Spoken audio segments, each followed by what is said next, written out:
Good morning, afternoon, and evening, folks, wherever you may be. Adam Gilson here with Modern Foods, coming to you live from 2024 Hall of Fame Classic. Sunday evening, we're winding things down now, getting into the pro singles final. Jacob Balcos on the left-hand side, Sam Dijohn on the right-hand side. This is a 3 out of 5, win by 2, single match, and that is it. Clay Toomey with me, color commentary and everything else, and we have Danilo Fattel doing stats. Yep. What do you think about this one, Clay? Well, it's the two, I would say most likely the two favorites coming into pro singles. I didn't really look at the brackets too long, so I'm going to do that now. But I think just shooting from the hip, if you start this event and the question is, who do you think wins? Most people are going to guess one of these two folks. Jacob is the number 1 seed heading into this, and I will tell you shortly what Sam Dijohn was. He was the number. It had to be high. Ooh, he beat Sparky. Good win.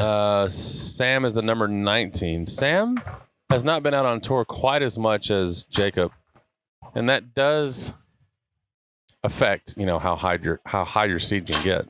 It does. Although he just did a dump and chase from the 2 to the back of the wall to the 3 to a pull shot to go up 3-2 in this first game. I think this is a pick'em, and I think I would pick Sam to win this. Okay. And also, if you ask me how much money I'd be willing to put on that, I'd say actually 0. I wouldn't even bet a penny if I had a penny in my pocket. That is how unsure I am. This is a coin flip if there ever was one. I think if you're going to pick, we should do a prediction. But I'll do it. Never mind. I'll do it. I got it here in the chat. Should have started this early. We'll do the old channel point prediction here. Jacob and Sam, both incredible players, and they have both been to many finals. So won't be a matter of pressure or stress or anything else like that. It's just going to be who plays best, and we'll be in for some good foosball. I'm glad it's 3 out of 5. Yeah, me too. I think a 3 out of 5 here is just a blessing to us. And again, we see these two young players, Sam Dijohn, Jacob Balcos, players that have started playing before they grew into their body. There's a fluidity to the way that they play. Immediately reminded of Billy Pappas, of course. Somebody that just the table is an extension of them. So to see them here in this pro singles final is exhilarating and not too surprising. Yeah, 0% surprising that this is the final. There were plenty of other folks who could battle and get here. I saw Jeff Pipkin Jr. there in the number 2 seed. Of course, I mentioned James Sparky Castillo in this event as well. Sullivan Rue played in this event. Like there are a number of players who, if they made the final, it would not have been a shock at all. And I think that these two are the favorite here to make it. So there you go. Was that one is put away. And it is 1-0 in favor of Sam Dijohn. I believe we're seeing a hoodie being taken off by Jacob. Things are going to get real. That's the 2024 version of Todd taking his jacket off. A hoodie? Yeah, for sure. I like it. So I think what you could probably expect here is for Sam to keep doing what he's doing and for Balcos to turn it up. And I think from what I've seen from him this weekend especially is I think he's going to start sitting on the ball a lot longer and really reading the defense and seeing what is available here. And he can shoot quickly very well. And it is not a random act of offense when he just grabs it and goes. He knows what he's doing. He's a smart player, and he has a good feel for the game. But I think also he's quite capable of going deep in the clock. Absolutely. And I wouldn't say that either one of these two are underdogs. No. I think that's evenly matched. Yeah, it's a pick 'em. It is a pick 'em. And I love Dijohn's defense doing the mirror D there against Balcos. I know. When we get a chance, we can get the stats on that screen. What are you seeing stat-wise, though, Clay? So far, it's pretty even. 4 for 10 and 4 for 12. Pretty close. The big difference here, two big differences, actually. Jacob is 4 for 5 from the 3-bar, so he's shooting 80%. Sam is 3 for 7 from the 3-bar, but he scored 2 from the goal. Now he's 4 for 8, shooting 50% from the front there. So numbers, it's early. They'll find their home in this match as the match goes on. Jacob just shooting lights out, though, so far in these first now 6 shots. There's a clip or a reel, if I've ever seen one. That ball came back up in the air and was plucked by Dijohn to put it back into play. Down by 1, Dijohn in the second game of this pro singles final. Yeah, I second that. When we talk about a pick 'em, it's really just like a loose gambling term to say that it's a coin flip. There's no real favorite. And when we do the channel prediction, they're in the Twitch chat. It's really just people putting their imaginary points on the line to see, what they could win. And looks, at a glance at least, it looks roughly 60% to 40% in favor of Jacob is what the Twitch chat believes as far as who will win. Of course, Sam up a game here. I think some of that is Balcos is more recently commonly talked about. He's been playing. He played with Mares this weekend here. Played with Mares last year somewhere too. He went deep. Actually, he won, I believe, Wisconsin State with Brandon Munoz. So you've probably heard his name more recently, more often. But Sam Dijohn is a ball player.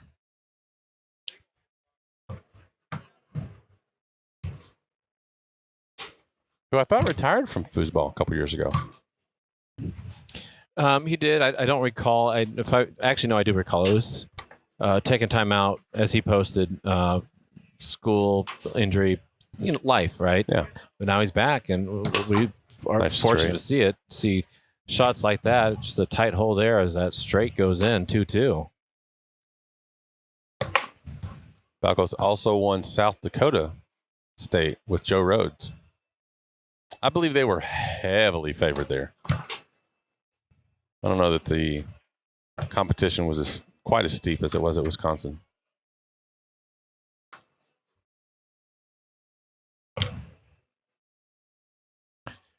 Jay Clem, another up-and-comer playing. Curious your thoughts on both of these players. If you want to pop that in the chat, that'd be fun. Have a look at that in a bit.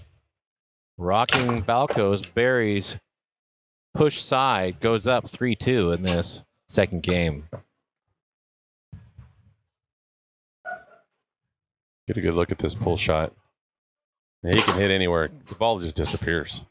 That's just a good pull shot. It is. And I mean, you look at him, it's not like he's ripped up or buff or anything. He just this is what we're talking about. When we talk about Clay, look at yourself, recording yourself practicing. Yeah. Especially when you're in your 20s or 30s and you just have to kind of deal with it. Looking at yourself, the mechanics and the fluidity of it, watching how you play, that makes up so much more from just like being like just powering it through.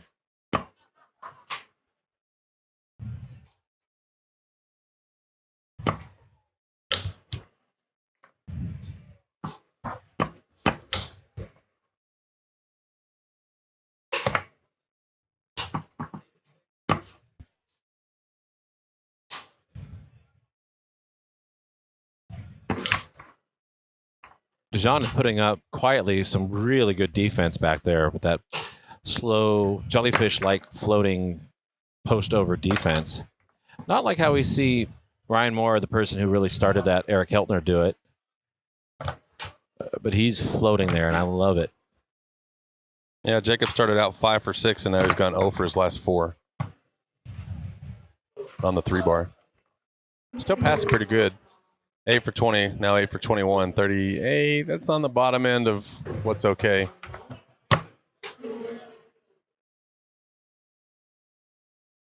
We saw that in the first game too, Clay. I love that. Echoes of Billy Pappas, who did that a lot during his prime.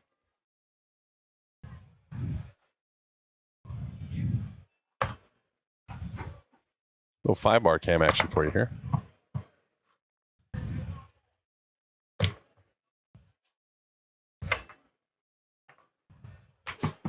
Balcos confounded somewhat here in the second game by the defense of Dijohn. Did you see that? Yeah.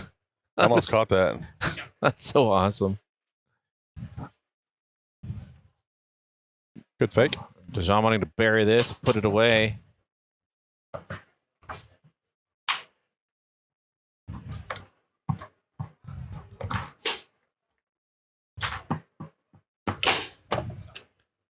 Breaks through with the straight. Yeah, he'd been blocked or missed 5 in a row before that. Timeout called. What are the stats on the second game here? We see that, or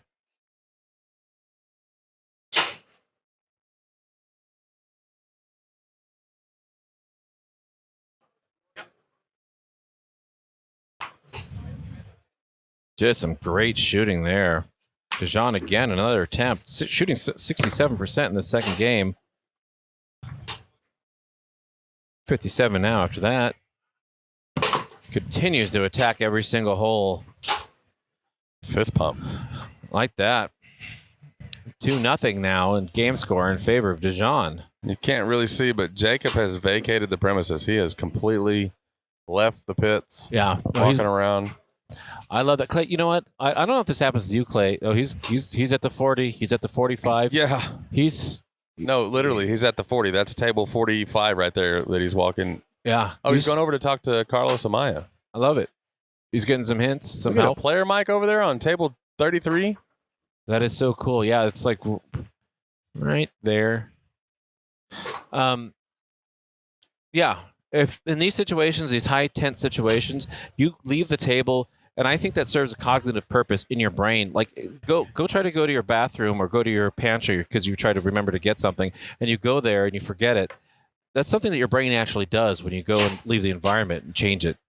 It's the same thing. You have to just kind of do a reset. You forget that because of the portal situation. Check it out. Jacob walks back up to the table and just immediately, ready? Yes, go, bye. They were playing so fast we didn't even have a chance to get the camera back on the table for that. But Sam is just lights out on that 3-bar, 5 for 8. And at least one of those was a rebound that came back to him for a second chance. So you could call it 5 for 7. I don't. Either way, 62% is really good. It is. Is this coming down, Clay, to just the defense of Sam Dijohn against Jacob Balcos? Like, I mean, 3 for 9. It's both sides. I mean, it's 33% shooting on the left side of the table, 62 on the right side. And plus, I believe that was a stuff. I looked away just a second. What happened there? It was a stuff, yeah. 1-1 in this third game. Dijohn leads 2-0 in game count.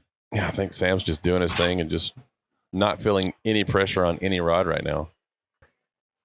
And 2-1. You're right. He is not feeling any pressure whatsoever. And what is that? I mean, is that just a consequence of preparation or just feeling it? Is just in the moment? Like, how do you even do that? Well, I mean, everything went right from him from ball one, so there's no, I mean, what would he feel pressure about at this point? It's kind of how I see it. If Jacob can put up a defense here and just stop getting scored on every other possible chance Sam gets, I think Sam's the one calling the timeout here. And you can see Jacob there. He's just chomping at the bit to keep playing. You're down 3-2 in an elimination game. It's probably worth, you know. Can we say the game 3 stats? Whoa, he's shooting 100%.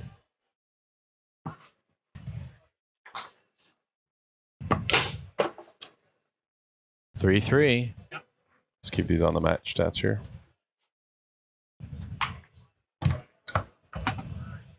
That is 2 breaks. Yeah. I like that timeout, Clay. And he's gone again. He's left.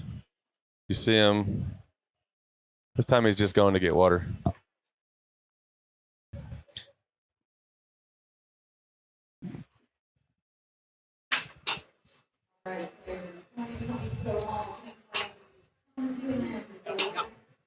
But even like just come back and immediately like there's no. It doesn't seem like he's settling in at all. Like he's just chomping at the bit to play. That'll work for you when things are going well. He's up. 2 to the 2 pass. Pull shot position takes his time. It continues to attack that middle. This is a pull shot clinic. Shooting 71% this match. Calls a timeout. Jacob's turn. Sam's turn. Burned his last timeout. 4-4. This is championship point now for Sam Dijohn.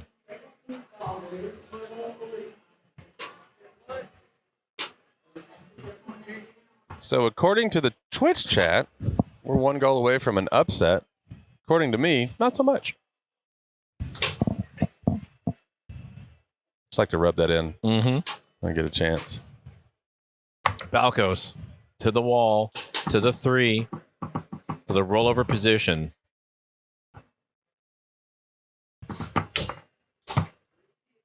Taken away from the block to the 5 by Dijohn.